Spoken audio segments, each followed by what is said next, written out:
Hey everybody, welcome to J Stern Designs. This is an exciting week for me because I'm finishing the shooting of my perfectly fitted shirt for pattern review, and I'm doing an outline for a new class for Craftsy.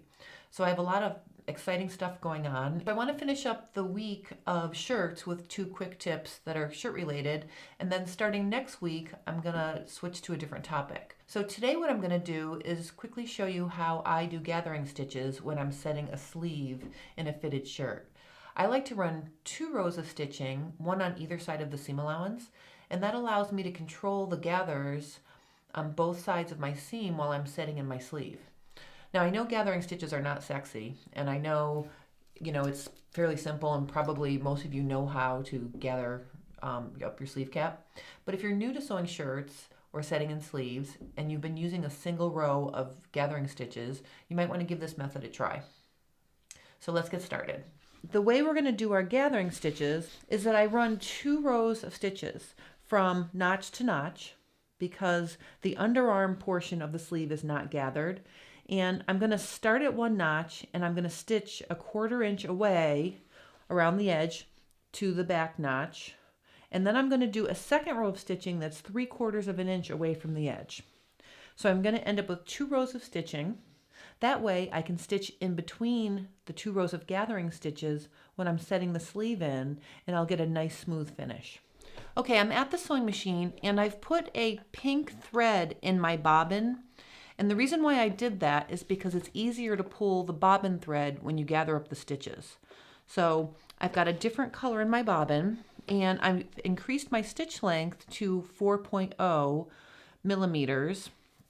So it's a little bit longer than a construction stitch. I don't want to make it too big because then my gathers will be big as well. Now the 4.0 length is for a lightweight shirting fabric. If you're working with a shirt that's a little bit heavier, you might want to go to a 5 or a 5.5.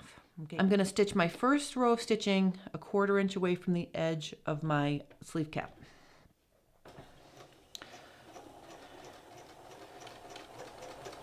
And notice I didn't back tack because I want to be able to pull my thread, so there's no back tacking when you're stitching gathering stitches.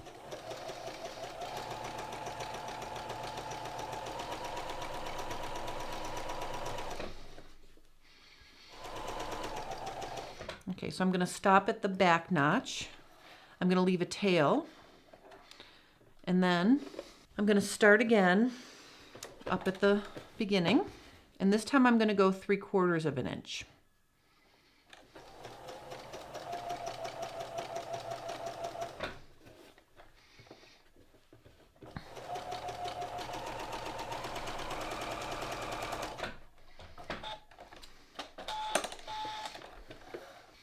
All right, so that's what my gathering stitches look like. I'm showing the bobbin side so you can see the pink. 1/4 and 3/4. All right, remember to change your bobbin if you put a different color in to do your gathering stitches. I'm going to put my white bobbin back in so I can start working on constructing my sleeve. Okay, so you can see the gathering stitches along my sleeve cap.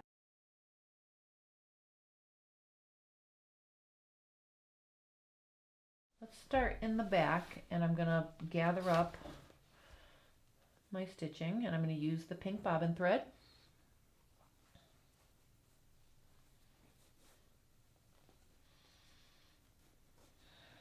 All right, I'm going to put some pins in now that I have it pretty close.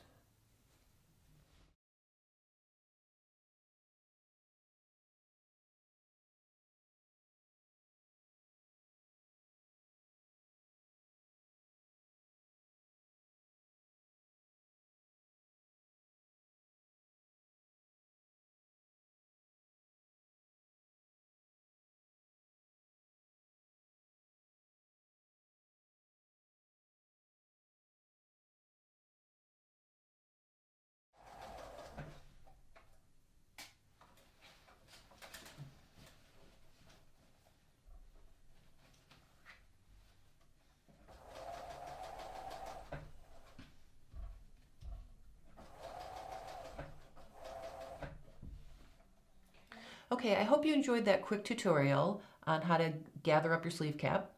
All right, on Thursday, I'm going to do some fun stuff with buttons and buttonholes on the front of a shirt. I'm going to show you how to space your buttonholes, how to position them, and how to sew on a button using your sewing machine.